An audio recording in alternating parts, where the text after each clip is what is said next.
Hello, and welcome to a new series in which I take characters from your favorite games, shows, and movies, and by process of researching and investigation, determine what D&D class they would actually be. My name is Raggy Rog, and today we are going to be taking a closer look at the Mighty Morphin Power Rangers. That's right, in our first episode of this exciting new series, we're going to be taking a look at the original 6 Rangers from the original Mighty Morphin Power Rangers series, and figure out whether they're all rocking the same build or not. These determinations will be based on the original 6 Rangers of the Mighty Morphin series, so let there be no confusion, since we all know most of the Rangers are completely different people before we made it to Power Rangers Zeo. Anyway, without wasting any time, let's get into it. So, initially, I thought the Power Rangers were going to be too obvious to make a video about, but the longer I thought about it, the more I second-guessed myself. When the series starts, we see Jason, Billy, Kimberly, Trini, and Zack meet Zordon, and be granted the power of the red, blue, pink, yellow, and black Rangers, respectively. On top of these weirdly vague powers, we see each Ranger designated a prehistoric animal as their symbol, a Zord resembling the respective animal, and a unique weapon. Right off the bat, I figured all 5 of these guys just have to be fighters, right? Like, they're the Power Rangers, ergo, they fight the bad guys. The word fight is actually used a lot in the series. One of the songs in the official soundtrack is even called Fight. So mystery solved. They're all fighters. Roll the credits. But it's not actually that simple. I looked a little closer at the Power Rangers' weapons, and there's a surprising amount to take in. First of all, each Ranger wields a different main weapon. The Red Ranger wields the Power Sword, which is modeled after a longsword. We know this for its length and the fact we see the Red Ranger wield it in one hand or two depending on the situation. The Blue Ranger wields the Power Lance, which for all intents and purposes is a double-edged trident. It's approximately as tall as he is and can be disconnected to become a pair of Psyblades, about the same size as a pair of Eskrima sticks. But in D&D, this weapon would most closely resemble a quarterstaff. The Pink Ranger simply wields a power bow, and is literally nothing more than that.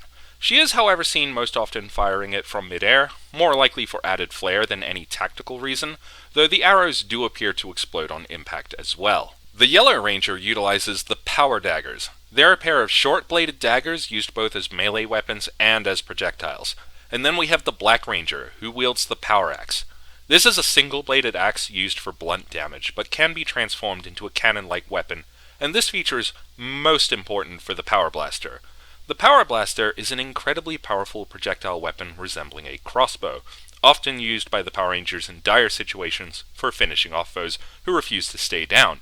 It requires that all 5 Rangers combine their weapons and then together can release 5 beams of lethal energy at the target. Each Ranger also wields a Blade Blaster as a sidearm, and it's essentially a ray gun that converts into a bladed melee weapon. Over the course of the series, there is actually a whole host of weapons used, if even just for one episode, but for the sake of this video, I'll only be taking their main weapons into consideration. So when you look at the Power Rangers' weapons delegations, it's pretty easy to assume they must all be unique classes, right? Originally, I assumed they must all be fighters, because they're all quite similar, and as previously mentioned, fighting is kind of their thing. But the Pink Ranger must be a Ranger class, because she uses a bow, and the Black Ranger must be a Barbarian, because he uses an axe, right? Well, if you know how D&D works, you know it's not that simple. While specific classes in D&D can be proficient when it comes to using certain weapons, that's not to say they can't wield whatever they want. There may be no reason for a paladin to attempt archery, but if they want to own and equip a bow and quiver, they are allowed to do that. This doesn't mean that the Pink Ranger, for example, has to be a paladin, but it's not necessarily a disqualifying feature either. Looking at what each Ranger has that the others don't would work better if Power Ranger didn't feel like a class on its own. But what defines a Power Ranger? Are the Power Rangers' D&D classes tied to the role, or to their personal identities? So far, we know each Ranger uses a different main weapon and are all imbued with mystic power granted to them by Zordon. I want to say that maybe Zordon is a patron godlike figure, and that the Rangers are actually warlocks, receiving magical power from him as an external entity. But there is not nearly enough spellcasting going on for the Rangers to realistically be warlocks. and while weapon choices don't necessarily define a class, there comes a time when unconventional choices become straight up stupid. Mystical powers are fairly commonplace across our options anyway, but something all the Rangers do have in common is their proficiency in martial arts. Seldom do the Rangers start a fight by using any of their weapons, rather opting to take on a foe with unarmed strikes. In a lot of cases, we only see the weapons utilized to finish off a foe, or to create the previously mentioned power blaster for the same purpose. Even in situations where the enemy would clearly be vulnerable to bladed weapons, or even wield their own, the Power Rangers more often than not will try to get the job done using martial arts, and this isn't an ability they gained by becoming Power Rangers, though it may have enhanced their skills. A proficiency in martial arts is partially why Zordon chose the specific teenagers to be Power Rangers.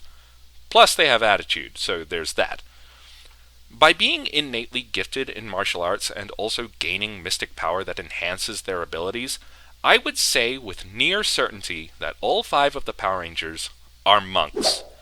Monks typically lean into using unarmed strikes, usually as practitioners of martial arts. They also use ki to enhance their power and compete with foes even when outnumbered. Mysticism and martial arts are not necessarily imperative for one to be classified as a monk, but it is a stereotype that comes with it. You could technically be a monk in D&D because your character learned to fight drunk in bars, but in the case of the Power Rangers, we see 5 characters leaning into the aforementioned stereotype, especially in the movie. We see all 5 Power Rangers wielding different main weapons, of which monks can do, but all are treated as secondary after unarmed strikes. Of the 5 main weapons, the lance, daggers, and bow would all be considered simple weapons, and therefore the blue, yellow, and pink Rangers can be proficient in these choices anyway. The crossbow also is considered a simple weapon in D&D, and what does the Power Blaster resemble? That's right, a crossbow. So most of our main weapons actually offer proficiency to monks, including the Power Blaster. And because all of the Rangers prefer to use unarmed strikes, I would say every Ranger is simply by default a monk. So that's it, right? Mystery solved. Power Rangers are monks. End of the video. Except I did say we would be looking at the original 6 Rangers, which means we have one more to look at.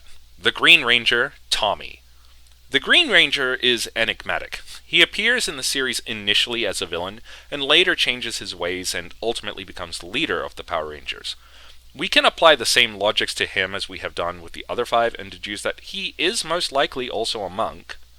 But with the Green Ranger, it feels like something is different. Firstly, appearance-wise, unlike the other Rangers, he wears the Dragon Shield, likely an attunement piece consisting of an armored vest and 2 armbands colored gold. It offers great protection to the wearer, as well as restoring their energy. So just for fun, we'll say it offers 2 to the wearer's armor class and allows them to use a 3rd level Cure Wounds spell once per long rest. His main weapon is the Dragon Dagger, which does fall in the class of simple weapons, but similar to the Dragon Shield, it would be an attunement item, and it serves a greater purpose than just being something to hit people with. More on that shortly. For a time he also wields the Sword of Darkness, which is another long sword, and he's seen dual-wielding it with the Dragon Dagger. Unlike the other 5 Rangers, the Green Ranger seems to rely on his main weapons a lot more, usually brandishing one or the other at the start of battle, and preferring to use it in conjunction with martial arts. This fighting style also antagonizes the other Rangers into using their own weapons, of which they are far less adept than he is. This tactful and provocative fighting style initially had me thinking the Green Ranger might be a monk rogue. He has a greater dexterity than the other 5 Rangers, and is often associated with deception and other underhanded tactics, which rogues are commonly known for. But we all know the Green Ranger is actually a victim of Rita's mind control spell. Once that spell is broken, he presents as a very just and noble leader to the team. All of these meager differences surely add up to something. But there's one difference that really stands out here: the Dragon Dagger. As mentioned before, the Dragon Dagger is used for more than just hitting things. This magical item actually comes with a host of benefits.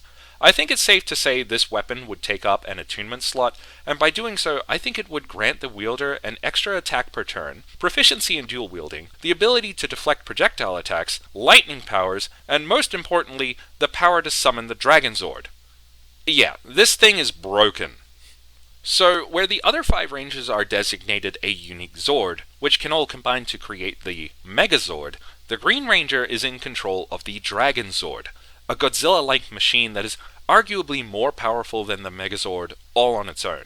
And unlike the other Zords, it can be controlled remotely using the Dragon Dagger. We occasionally do see the Green Ranger pilot the Dragon Zord manually, but typically he's seen hanging back in safety.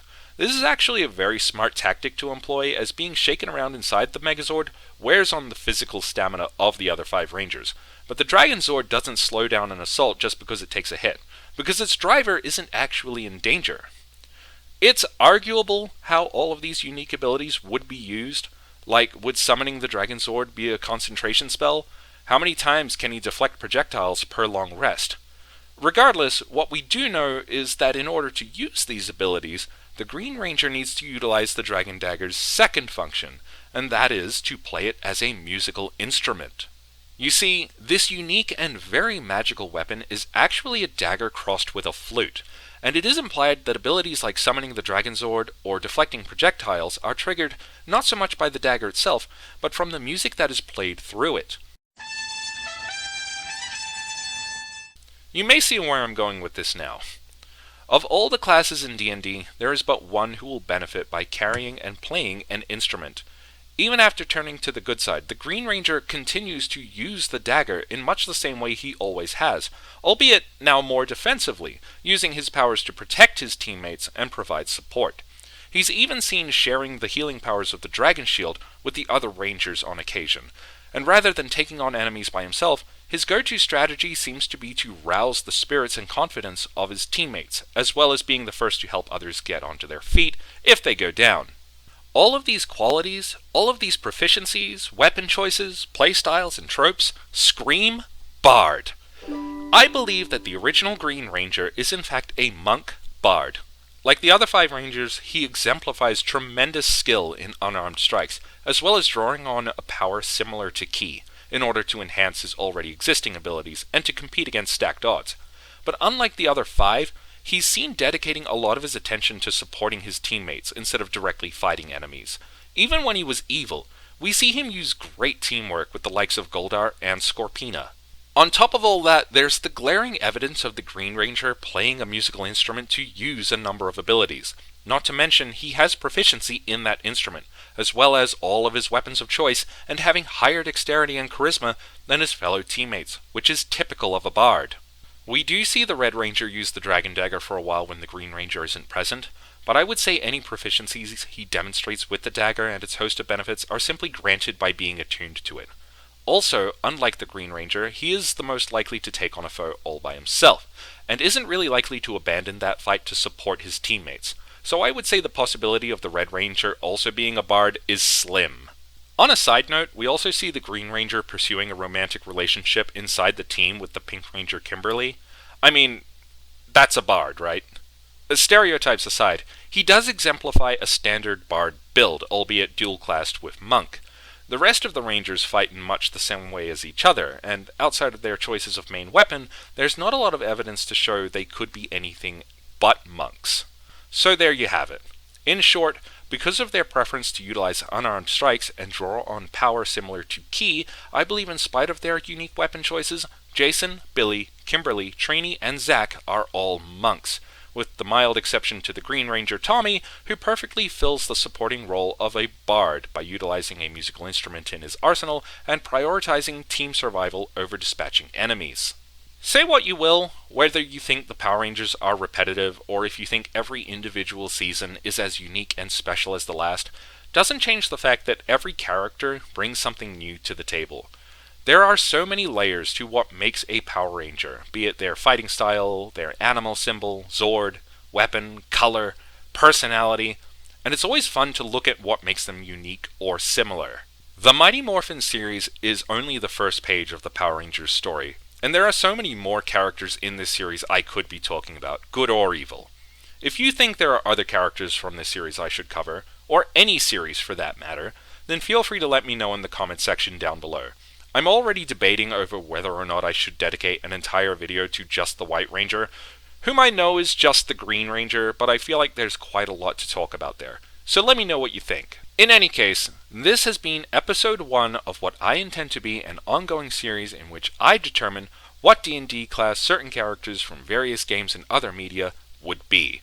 I really hope you enjoyed this episode, and if you did, then please give the video a like and consider subscribing to the channel as well. It really helps me a lot. Share it with your friends, and don't forget to hit the bell so you can get instant updates anytime there's a new upload. Thank you so much for tuning in today and listening. Until next time, have a good one.